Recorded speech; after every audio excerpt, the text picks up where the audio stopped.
Greetings, and welcome to today's Expert Salon, Creatives on the Caspian.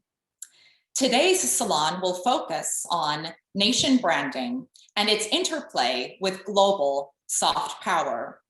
We will be taking a behind-the-scenes look at national branding strategies to better understand how an effective national branding campaign and strategy can lead to an enhanced and strengthened global soft power on the international stage.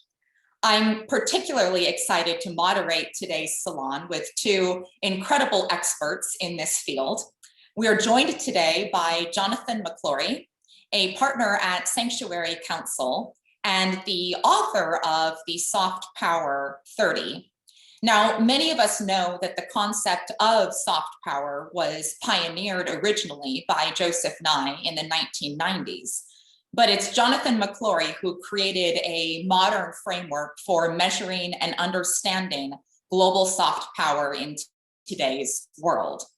Jonathan is also an expert on digital diplomacy, which of course is a topic that is near and dear to my heart. And Sean Loftman is the Executive Creative Director for the Central and Eastern European, Middle East, and Africa region at Landor and Fitch. Sean specializes in brand positioning and creative strategy and led the national branding project for Azerbaijan. This campaign, Take Another Look, won multiple awards, and we will have the opportunity to go behind the scenes with Sean to understand how a national brand strategy and campaign is built from the ground up. Sean and Jonathan, thank you so much for joining us today. We have an hour together, and I encourage anyone to leave any questions you might have directly to the Q&A link in our call. Please do also bear in mind that this salon discussion is on the record. It is being recorded and it will be available on YouTube via the Azerbaijan Tourism Board's YouTube channel, who is, of course, our sponsor today. So thank you very much. Jonathan, I'm going to begin today's discussion by kicking over to you to help set the scene for us from a macro perspective. When it comes to nation branding and soft power and building a soft power strategy at the national level, how is it that these worlds relate to one another, and what can you share with us about where that space is going? Sure. Thanks so much, Elizabeth. And it's a real pleasure to be joining you today. So thank you for the invitation. I think it's probably best. I'm going to share my screen, which will hopefully... yeah, hang on one second.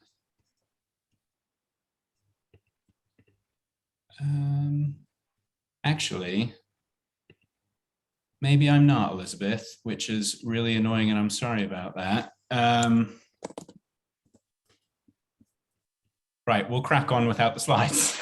Sorry. Okay. Anyway, yeah, no, to set the scene, I mean, soft power is hugely important in this discussion. And I know the point of this salon was to come together and to talk about the great work that Sean and his colleagues have done in creating a new brand for Azerbaijan. I suppose soft power is helpful to think about as the resources that sit behind any country brand. And of course, soft power is best understood, as you rightly identified, Joseph Nye, who set it out. It's about using attraction and persuasion to essentially to set the agenda internationally, to get one's way. And that can happen at a big macro level in global geopolitics, but it can happen at the micro level when we're looking at encouraging inward investment or attracting tourism or international students or increasingly globally mobile talent. And so Joseph Nye, when he set out soft power, he described three main sources of soft power, so three pillars, if you like. One is political values, so things that usually we associate with, freedom of speech, human rights, democracy, free press, and the like. Culture is hugely important, and this could be either high culture or popular culture. And then finally, it's foreign policy, which we can kind of simplify as thinking about, what does a country bring to the table, to the global community? Is it a force for good, or is it, a force for bad? So those are the three main pillars, but there's a lot more underneath that. And so the work that I've done is trying to better understand the different component parts of soft power and what goes into soft power resources. So the Soft Power 30, which you referenced, uses objective metrics and international polling data to get a sense of this. And we look at things like performance of government, a country's digital presence, their ability to conduct digital diplomacy. We look at different metrics around culture, around enterprise and business friendliness. We look at engagement, sort of their global networks and their participation, in global affairs. And then we also look at education as well. So higher education is a huge component of soft power, and the quality of universities, the ability to attract international students, hugely important for a country's soft power. So those are sort of the things that allow us to work out what are the assets that a country has. Now, I think what's most important is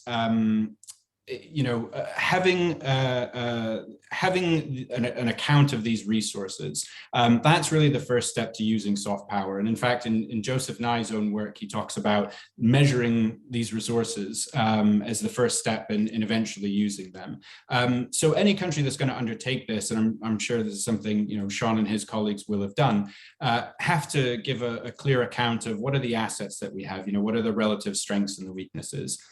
This is hugely important. And there are different frameworks out there. Obviously, I'm partial to the Soft Power 30, which I worked to develop, but there are plenty, many of them relying on kind of international polling and things like that. Now, when we look at Azerbaijan, I went back and, looking at some of the data we had previously. Azerbaijan, I'm very embarrassed to say, was not included in our study originally, but I did look at some other similar studies that include Azerbaijan, and you see things. There's economic dynamism there. There's culture there as well, which are hugely advantageous. But I think overall, whenever you read an assessment of Azerbaijan's current soft power and its nation brand, by and large, for the global man or woman on the street, it's largely a blank slate.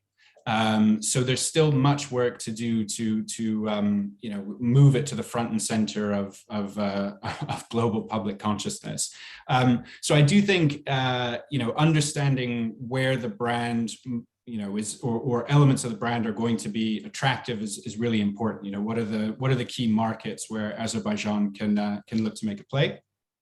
I think we should treat the blank slate as an advantage, right? And I think the brand, which Sean will get into, was all about taking another look at Azerbaijan. I think for many people, it will be taking a first look, and we should see that as an advantage. I think Azerbaijan's position on the Caspian Sea, it could really, own the Caspian Sea. It's in a great position there to kind of be the leading country amongst the group that border it, and then look to show the rest of the world what the Caspian Sea has to offer. I think also leading with culture will be hugely important. So culture is usually the asset that is easiest to try and engage people. But then the challenge becomes, if you can attract people with a cultural offer, it's what then sits behind that. And we actually did, Sanctuary Council did a piece of research in collaboration with the University of Southern California Center on Public Diplomacy last year, looking at the ways that the pandemic had changed both the balance of soft power, but how people calculated their assessment of other countries, and competence became a much more important element of a country's brand. So, how well run is it? How safe am I if I go there? What's the public health infrastructure look like? All of those things are now going to factor much more into people's calculation about where they want to, live or visit or invest. So whatever we can try and, attract with culture, we need to make sure that we're telling a story of competence as well. I also think, finally, for Azerbaijan, looking at quick quality of life gains would be a huge win. What are the projects that have recently been unveiled, or the things that are being planned that will have an impact on quality of life? I think those are ways to tell a story of a country that is going in the right direction and has an offer for those people that want to initially visit, but maybe even spend more significant time there. So I think I will leave it there. Apologies again for the lack of slides, but hopefully that gets us started. Yeah, Jonathan, thank you for getting the ball rolling on a few of those key themes. Especially interested to hear about the research with the University of Southern California and their public diplomacy team on competence as being a factor. I personally, on my first trip to Azerbaijan, was told so many times that Baku, for example, was a very safe city. And I thought, well, I'm going to test that out myself. And I took a very long 1-40-minute walk at night in a black tie gown coming from an event. And it was the safest city walk I probably have ever had. It was extraordinary. But you're absolutely right that those sorts of elements that we also hear about through the prevalence of social media today, person to person, is certainly a factor that plays a role in all of this space. So I look forward to coming back to some of those studies and to hearing more about your expertise on how they're measured as well. You touched, of course, on the assets of a country, the strengths of a country, on the economic dynamism side, on the history, on the culture. Sean, I believe you have one of the best grasps of anyone as to the assets that come with a country like Azerbaijan, having led the team and the work there on the creative side to build the national branding campaign that has won awards, but also is still very much running. I think it's within the first 5 years or so of this brand strategy. And what we would love to do is go behind the scenes a bit with you to understand, from your perspective as a creative director, how do you go about that process of coming up with a national brand strategy? Specifically using the case study that we're discussing today. So Sean, over to you, and I believe you also have a screen to share with us. Yes, thank you very much, Elizabeth. It will be my pleasure to take the audience through what for us was a fantastic project. Yeah, we thoroughly enjoyed this project. It was an amazing experience. We learned so much, and I'll take you through. I guess my slides are sharing, so I can take you through quite quickly.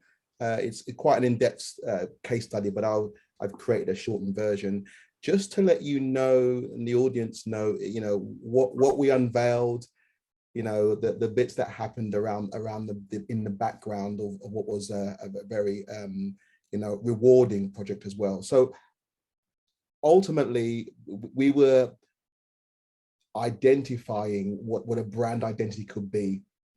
And in that, it's not just about the brand identity.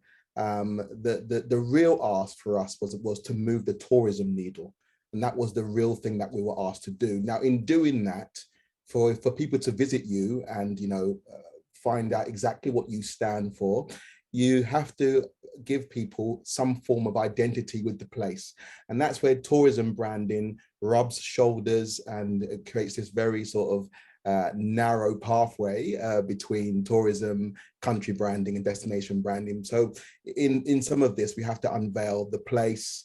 And in the case of Azerbaijan, the place that wasn't known to some, not at all, and to many, not very well, you ended up having to define also the nation. So what started as a tourism project for us quickly became a country branding project, which is very, very interesting. And there were top asks from the client, and they were to firstly make it one of the top destination brands in the region, secondly to make people aware that it is one of the cradles of civilization. It has a fantastic history and people didn't know this, and this was all part of the unveiling of the story of Azerbaijan. Attract an amazing 10 million tourists annually, so quite a tall order there. Create unique experiences and memories, and become the second industry for the nation in terms of revenue behind the oil industry, so oil and gas. So that was the main focus of what we were trying to do. Now, the problem we had was, as I said before, the legacy brand. This was the old identity. And as you can see, it really only tells one story, or a story which is not really true of what Azerbaijan had to offer. And that was part of the problem, moving perceptions away from the oil and gas and the idea of fire. And that was ultimately, that became a very real and physical challenge. The perception also became, whatever people knew it as was no way equal to what it really represented. So Land of Fire, which was its kind of like what it was known for, the actual burning of the oil. And then the Eurovision, which was quite recently, for most people, it was a Eurovision host. But it also had lots of legacy in terms of, an ex-Russian state, a Muslim state, and all these kind of Eastern European conundrums that people didn't know how to decipher. So with all of this became the real challenge. How are you going to move and change perception? So what we did, we assembled, so we had a very short timeline, and we were trying to make a world travel market show at the end of the year. So we assembled what we would call an ops team, a dark ops team, and they all had their own skill set. So we had relationship manager, we have what we call the hipster, we had a filmmaker in our crew, we had a strategist, we had a trend spotter, we had a well-renowned traveler, consultant, and a stylist. And these are all actually part of our company. So we searched our network, and we compiled the best people that were available and had skills. So some were Russian speakers, some knew the region very well, some were from near the region, and some just had great branding skills. And they went on what was a 21-day sprint, if you like, and they unearthed all the gems. I subsequently went many times to Azerbaijan, but I was unfortunately not available for this amazing around the world tour. But even the trips I had, I saw many amazing things, and things that we wanted to tell that really weren't part of the story today. So with doing this, we managed to find out the opportunity here was vast. Not only did Azerbaijan have 9 different climates, which is an amazing thing. You can be in the ski slopes in the Alpine region in one part of the day, and he'd be down in a warm coast in another part of the day. So it was an amazing geography. It had great history, untold history. It had an amazing culture and entertainment and educational offers. It had wine and food and everything that we were lucky to experience, we wanted to bring to the world. And that was our challenge, to unearth all of these different assets and make them known to everybody. So we created a narrative which really was about, unveiling these revelations to people, allowing people to come to Azerbaijan, make a discovery, and create a new memory, a new juxtaposition, if you like.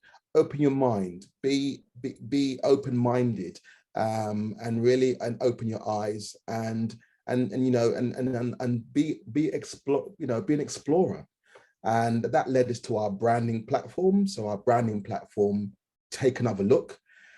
This was something that we worked together with the client and as a team. And Take Another Look worked because not only did it give the brand a clear purpose, it also acted as an invitation to the audience to come and see what's here.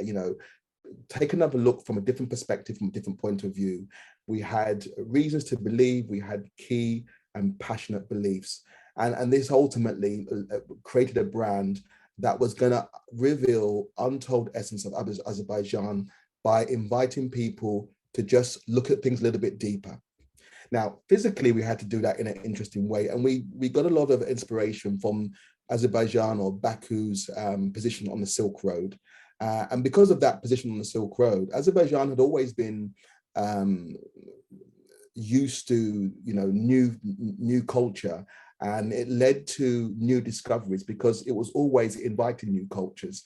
And this created lovely juxtaposition between the past and the future, tradition and being contemporary, East and West cultures, nature to technology, the idea of old and new, and then just different interesting juxtapositions between reality and imagination, and also art and design. And this led us to, first start building the building blocks of the identity. What was this going to stand for? So these cultural contradictions, being on the Silk Road and being open to cultures, allowed us to create a principle around seeing something at first sight, looking at it from a different perspective, and then revealing something new.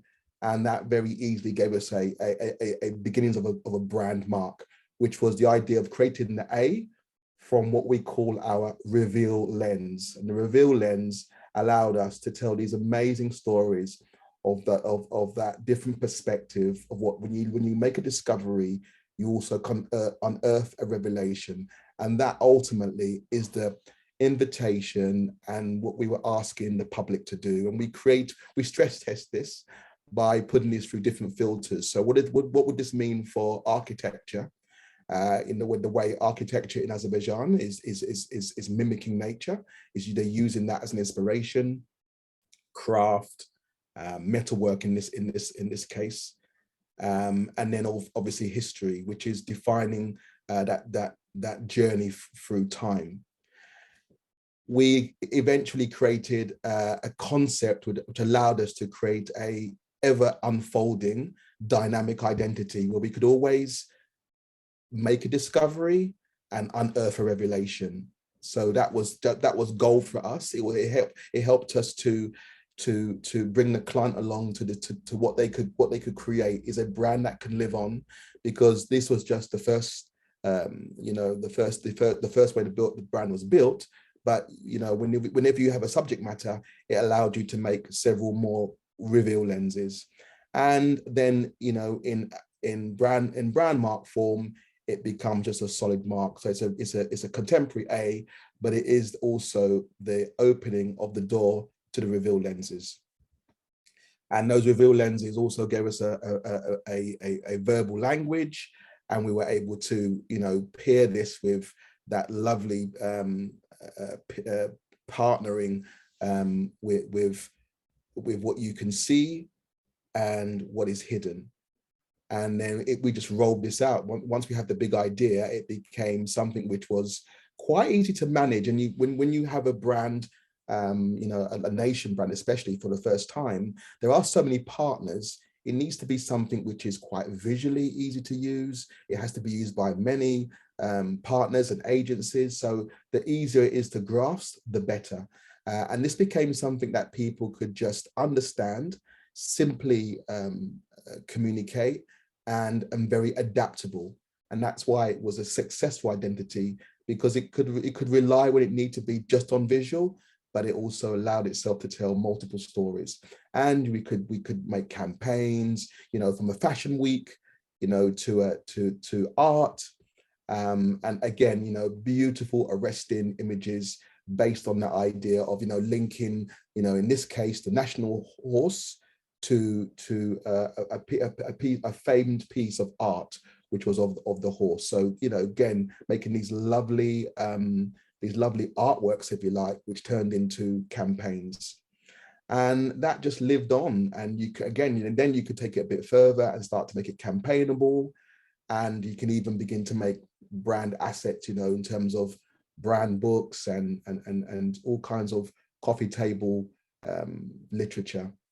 The website carries that stories on now, and it lives on as a living, breathing brand, which is even at its top level, it's just the identifiable, memorable identity. And in a snapshot, it all comes together like this. This is what you might call a brand universe. It is a look into the future of what you're going to create and what you have: assets, initiatives, consequence of what the brand can do in different situations, photography, language, and all kinds of digital implications. And at the very top, you see the core assets, logos, colors, typography. And what was very interesting, we had a really cool initiative, was to create a public competition. So we invited the nation to create their own reveal lenses for Azerbaijan. We were inundated with hundreds of fantastic reveal lenses where the people of Azerbaijan actually start, and these are still online in some Instagram feed, where they were cascading through, and the public were making their own identity reveal lens, which was very interesting, because that went from where people were skeptical of a new branding project. This helped them to fall in love with it, and it translated right away across the nation, and there was even a prize for the winner. So this was a great way to get buy-in, to get excitement, and the brand, you know, lived and breathed in its early stages at all the travel world market events, great events where the brand was able to unveil itself for the first time in a public forum, or the first time in a new guise, and fantastic results across social media, articles, impressions, views, and comments. It kind of blew up really in many ways, and it was telling a fresh new story about a place that people just had to, you know, reconsider. And just to end, one of the great activations that helped to launch the brand was a film. And what it was basically, in the good tradition of Take Another Look, and right in that vein of that idea, we invited 5 artists to go to Azerbaijan and paint that city, explore it from their perspective. And it was a lovely brand movie. There was a painter, an extreme sports person. There was a photographer, a chef, and a blogger. And they each of them went through the country, and we created 5 little stories, each from their own perspective. And it was the launch movie, and it worked extremely well. It won some awards as well, so it was also a success from that point. And it was a great way to take another look from the perspective of professionals. So yeah, it worked very, very well. So I'll just let that play out, and then I'll stop sharing screen. So this is the blogger, obviously. And you can see some of the, you know, the assets that the country has that people didn't know about. And now this is all, you know, out and in the open, and people can really begin to consider this as a destination. And in some countries, it has become one of the growing destinations, especially the ones that were targeted as part of the launch. So it was very successful. This is the painter, you know, discovering the textures and the feels of Azerbaijan, and then recreating it in a very memorable way. So yeah, it was a fantastic opportunity, and we absolutely loved it. And we still have a great relationship now with the brand owners or the brand management, and it's just great to see how the brand is living the way the brand is supposed to, in terms of, you know, being open and being able to extend itself and develop. But it all started with these, you know, with this brand story. And this was a lovely way to take that story to life, to actually, you know, really take another look from these artists. Thank you very much. Beautiful imagery coming on our screen here, Sean. What a fantastic story. And it always amazes me to think about that 21-day trip experience where you have these creatives from all different backgrounds just absorbing and learning, you know, what is special about a sense of place. Which brings me to my first question for you. Jonathan, I'm going to come to you in a second, but just while I'm on that topic, something that I find so interesting when I talk to brand strategists is there's brand strategists, of course, who work with companies.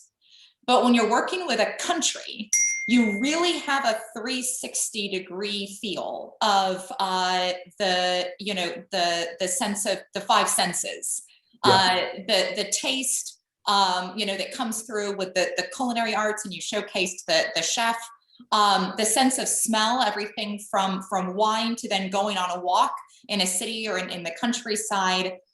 You know, what you're touching and feeling in terms of the climate, the 9 climate zones that you talked about in Azerbaijan, all of the richness of course, the visuals, and then the sounds that would come, you know, through a city street or through nature. One of the salons I've had the pleasure of hosting recently was on bird tourism in Azerbaijan, and thinking about then the sounds of the birds. So as a brand strategist, how is it when it comes to that richness of that 360-degree sensory experience of a country, how do you go about or even start the massive challenge of capturing that and evoking that in the campaigns that you build? Well, that was part of why we did such a, I would say, in-depth discovery to understand what are these parts of this country.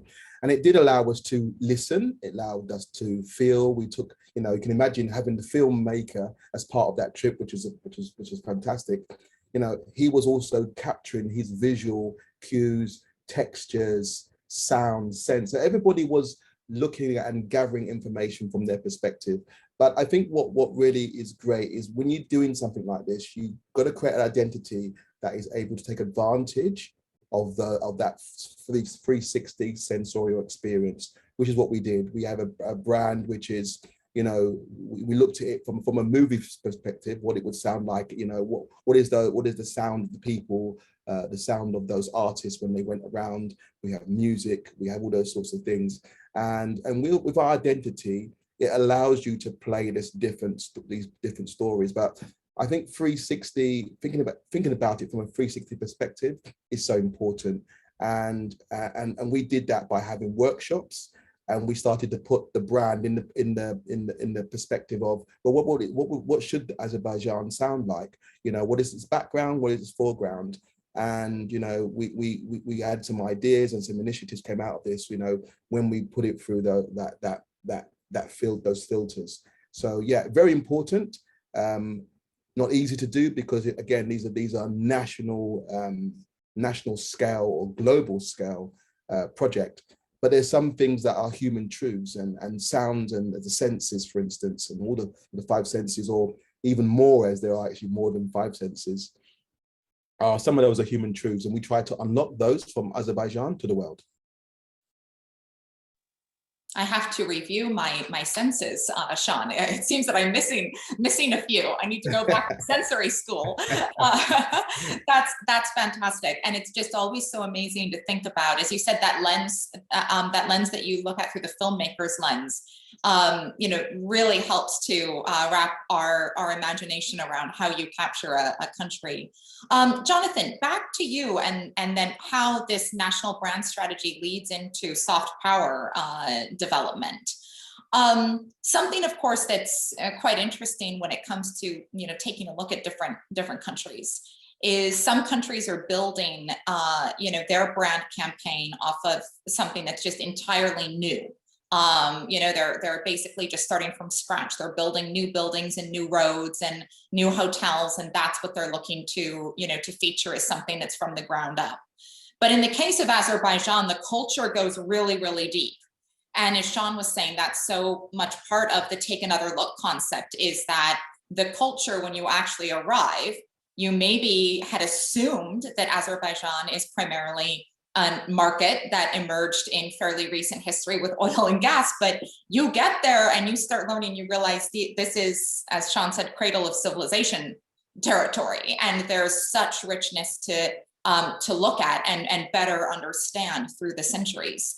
So you talked about the competence side, you talked about higher education and some various elements of soft power. Where does culture and the understanding of culture and the way that culture is translated and understood globally fall within the measurement of soft power? And how is it that you understand, you know, how it is that you can also then amplify a richness of culture to strengthen a national brand and soft power?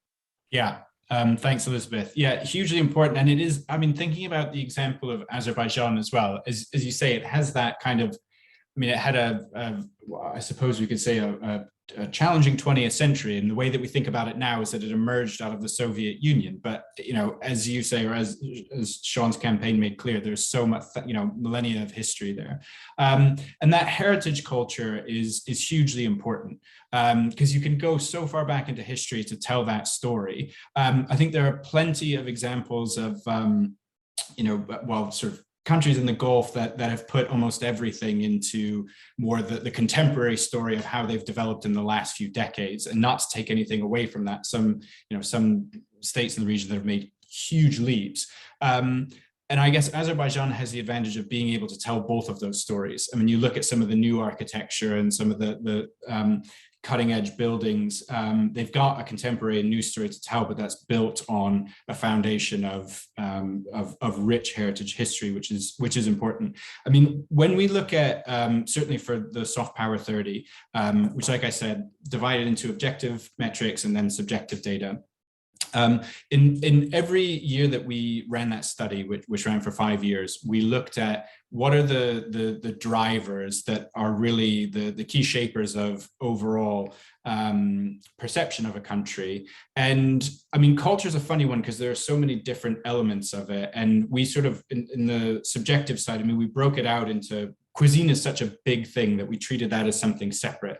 And then cultural outputs, we treat it as something separate. So when you kind of separate those things, we look at the different drivers. I think culture is hugely important to make that initial connection, right? To get someone interested in a place and in its story and what it has to offer. But when it comes to, and again, this is the overall shape, this isn't necessarily thinking about a tourism offer, but in general, how do I feel about this country with all that entails? Culture is less important than elements of, foreign policy becomes the most important, right? It's sort of, what do you do for the rest of the world? But when we're thinking about tourism, we're thinking about just that initial ability to pique someone's interest. It is going to be a culture story. But that, going back to the one of the final points I made in my opening remarks was really, you attract with culture, lead with culture, but then you have to have that story of, I mean, not competence, yes, but also, what do you have for the rest of the world, or at least your region? What is the greater good that you can do? And that's what's going to drive and shape opinion about a country. And I think the work that Sean and his team have done, which I commend. I mean, that fantastic to see how the whole concept came together, and I think it's really powerful. I think now with this really strong tourism brand, and hopefully as we are exiting at least exiting the travel restrictions of the pandemic, and not necessarily the pandemic itself, but we see greater international tourism numbers and arrivals, and hopefully Azerbaijan will benefit from that. But I think the question needs to be, how do we then build on this, and what does it mean overall for the country going forward, its role in the world, its wider soft power, its influence, and also what that then means for building greater cooperation links, building greater investment links, building greater trade links, and all of those things. So I mean, tourism is the best way to pique people's interest, and I think there's a lot to build on. Sean, you might want to come in there. I saw you nodding there at the end. So feel free if you wanted to respond to what Jonathan was saying. And then I'd also love to, I'll pose my next question after, but feel free first to come in. I think it's very interesting, the point that Jonathan's making, because maybe Azerbaijan, its stature in its region has risen. So maybe it can be that statesman, if you like, or be the country that can generate initiative or be listened to, or go into situations that it maybe we wouldn't have done before. Because one thing we do know, it is a country which has a really strong educational pivot. It's famed for its academia. So again, it can now take all this power, if you like, and position itself as a leader that the brand is working for it. And when you go onto the website, you can see how they have now begun different initiatives that they probably wouldn't have done without such a strong brand or such a stronger presence, if you like, in the world. So I think that the soft power of Azerbaijan is working in its favor, because they are now beginning to exercise new ways of thinking, new ways of selling their country, talking about their country.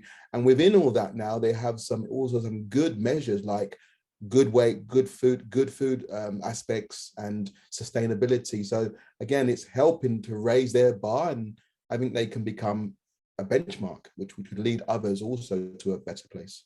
Yeah. I recently learned that Azerbaijan will be participating in the National Geographic Food Conference and Festival that will be taking place in London. And we've mentioned this a few times, but the Caspian Sea, the Silk Road, that geographic positioning as a leader in a region that's already so well known internationally as a global crossroads, and coming together of cultures and ideas is something that is really exciting.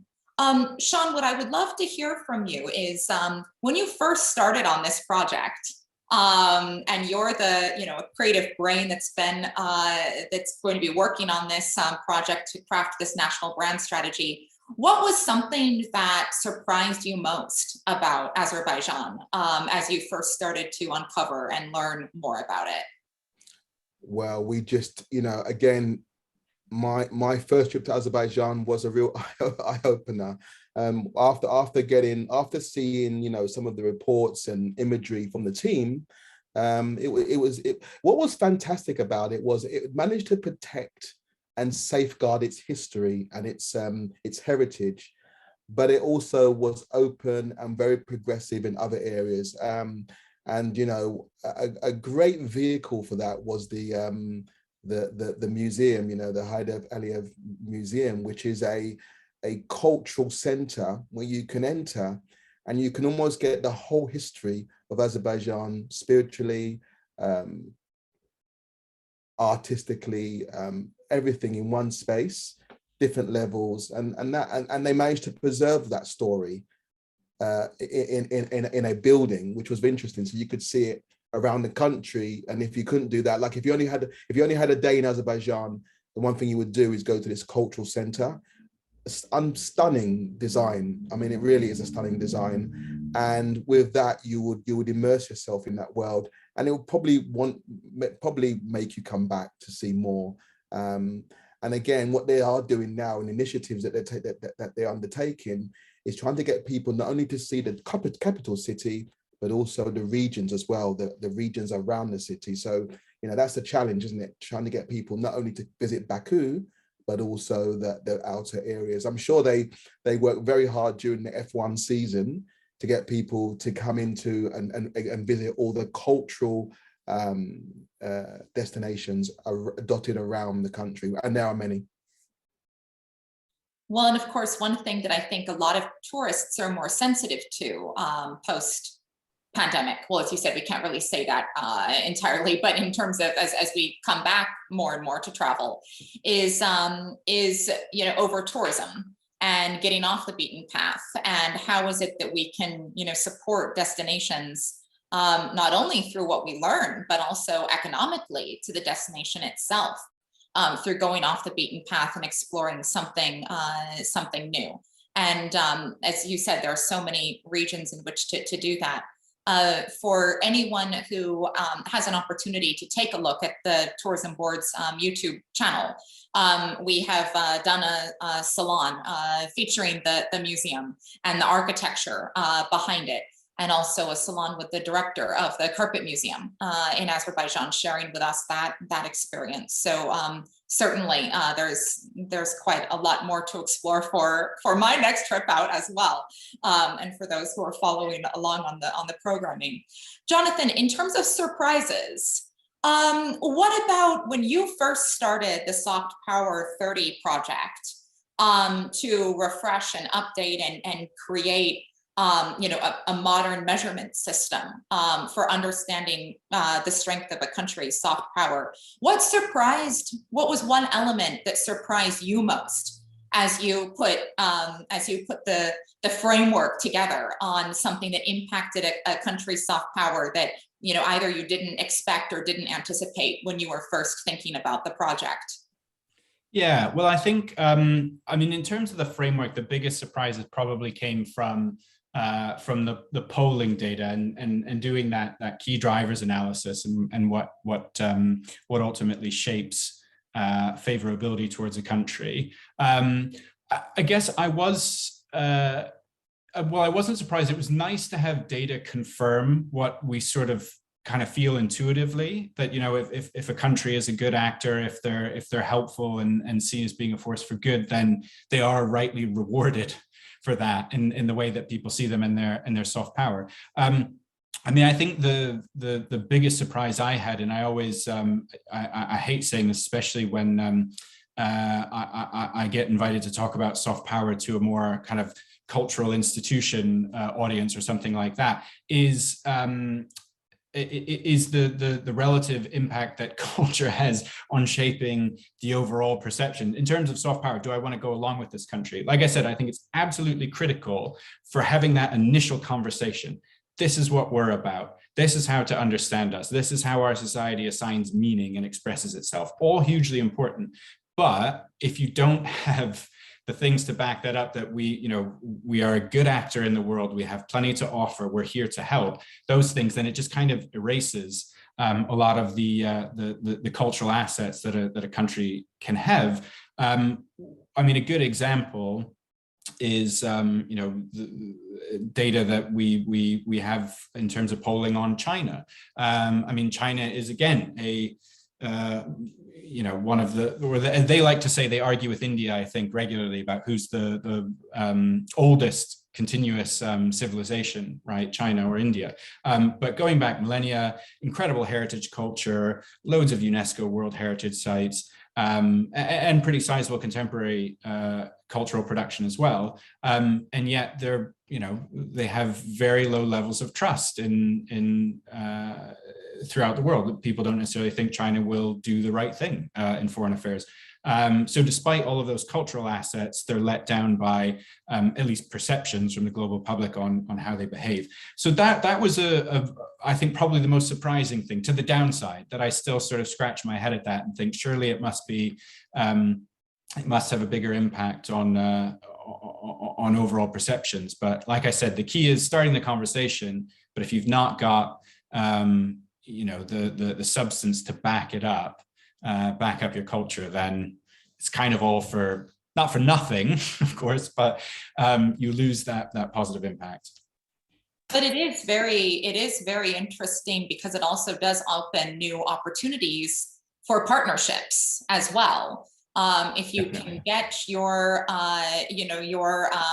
embassies or your consulates, in lockstep with some of your cultural institutions, so that you're really creating a new framework for ambassadors, both official ambassadors and unofficial ambassadors, you can bring closer together the importance, you said, is of that footprint in terms of foreign policy, with then the cultural side, that when it comes to your average tourist is really what you want to experience.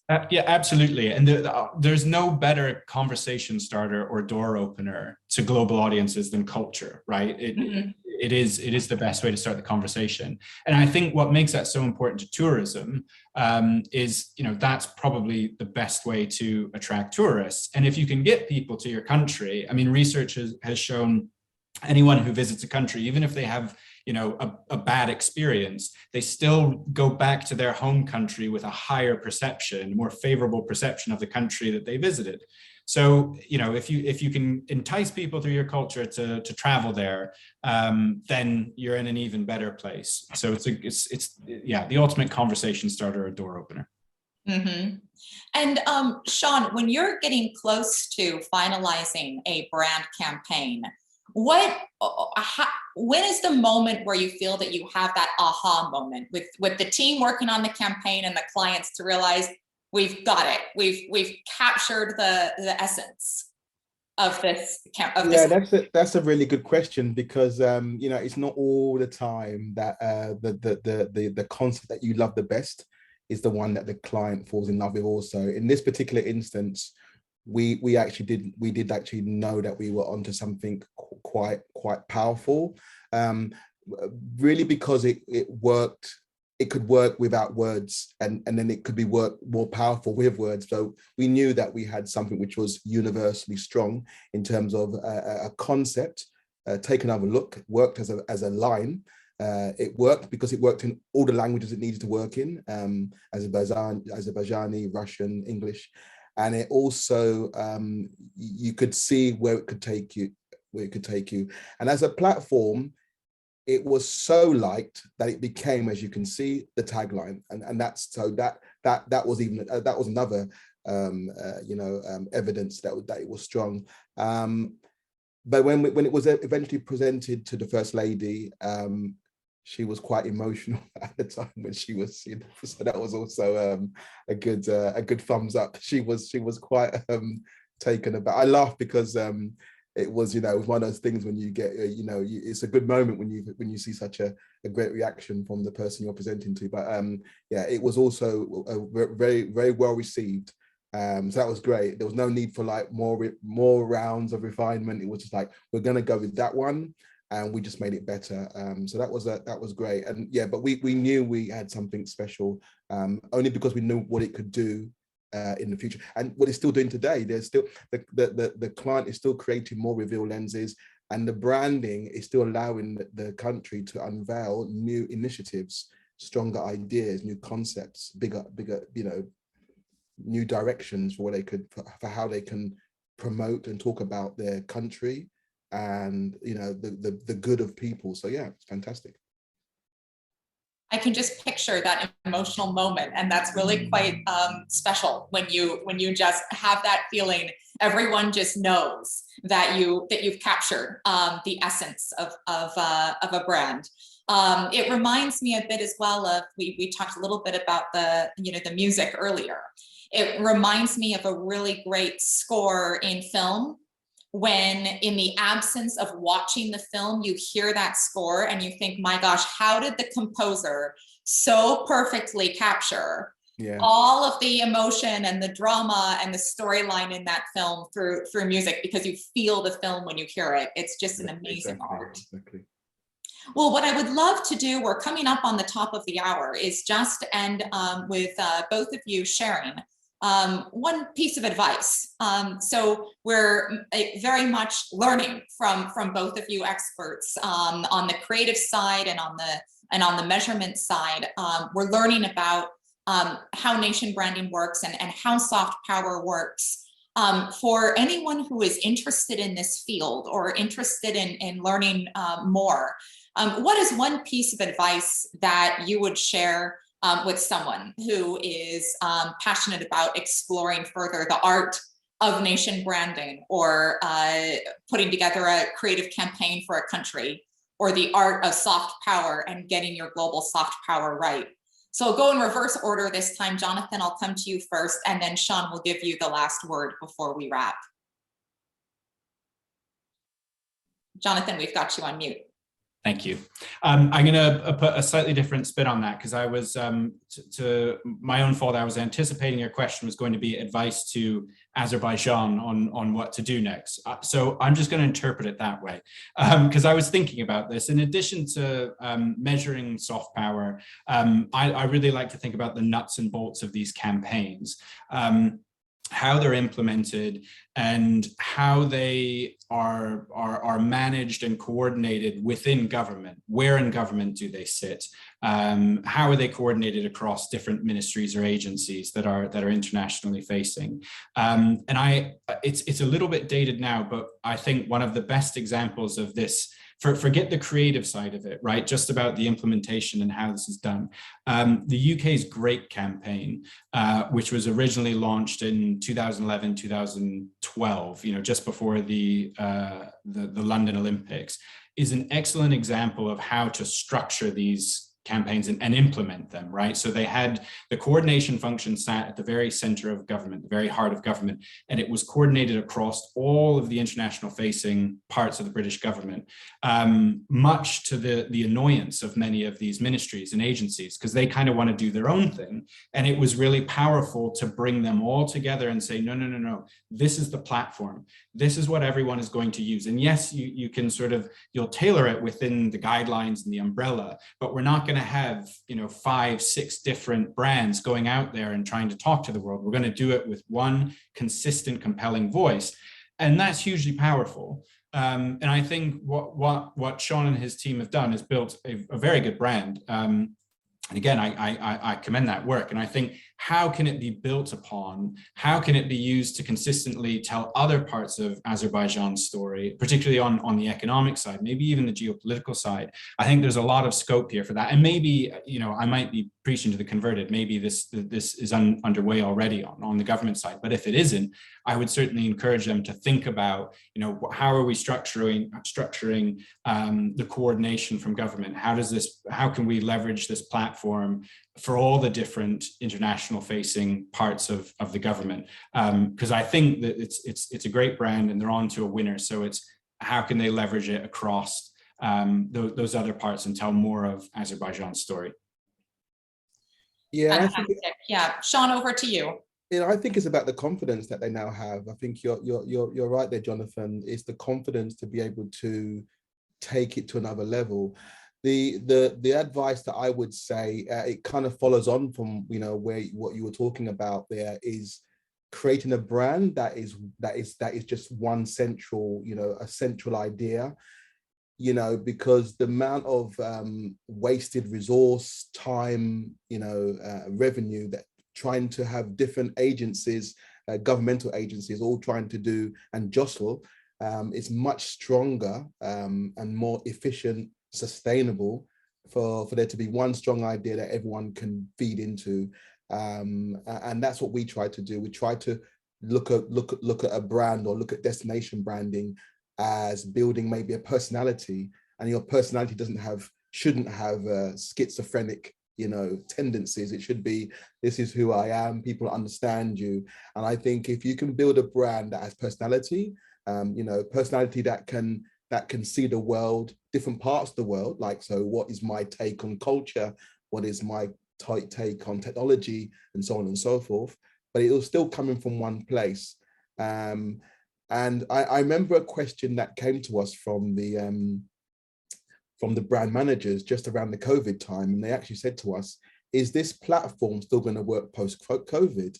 And in actual fact, it became more relevant, because Take Another Look actually meant that they could say, in a world that's changed, Take Another Look still could make sense. So it wasn't just about the visual, it's about the big idea of doing things that now, and that's to your point, Jonathan, they could ride that idea as, how do we take another look at policy, foreign policy, education, if, you could use that as a real backbone for telling new and diverse things. So yeah, I think that's how we would build brands, make them personable, make them flexible, and give them one strong, big idea.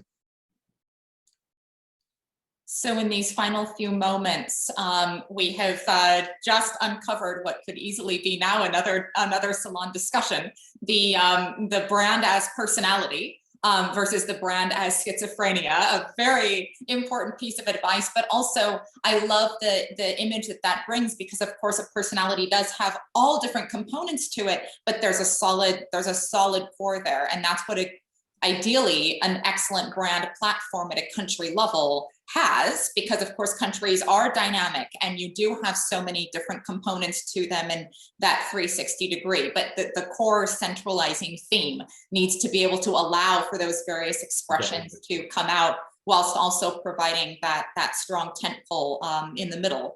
And you also mentioned, Sean, the word confidence, and the confidence in the way that your own country feels about the brand is of course so important as you go out in the world and start to really enhance it and sell it. And from confidence, then we go back into the competence. And Jonathan's reminder to us that it's equally important to having the creative platform, important to get that implementation right, because as we've learned, so much of global soft power, as you've seen through your metrics and your studies, do come from various elements on the economic front or the diplomatic front, that perhaps would start shifting us a little bit more towards hard power thinking, but nonetheless do fall into the way that soft power is understood and measured around the world. So Sean and Jonathan, both incredible experts in this space. I'm sure you're both working on some fascinating projects in your portfolios right now. And it's been really a pleasure to spend the time learning from both of you and taking this deep dive into Azerbaijan. Take another look. Thank you both so much. Thank you. It's been a pleasure. It's been an absolute pleasure to join with you both today. So thank you so much, and take care. Bye-bye.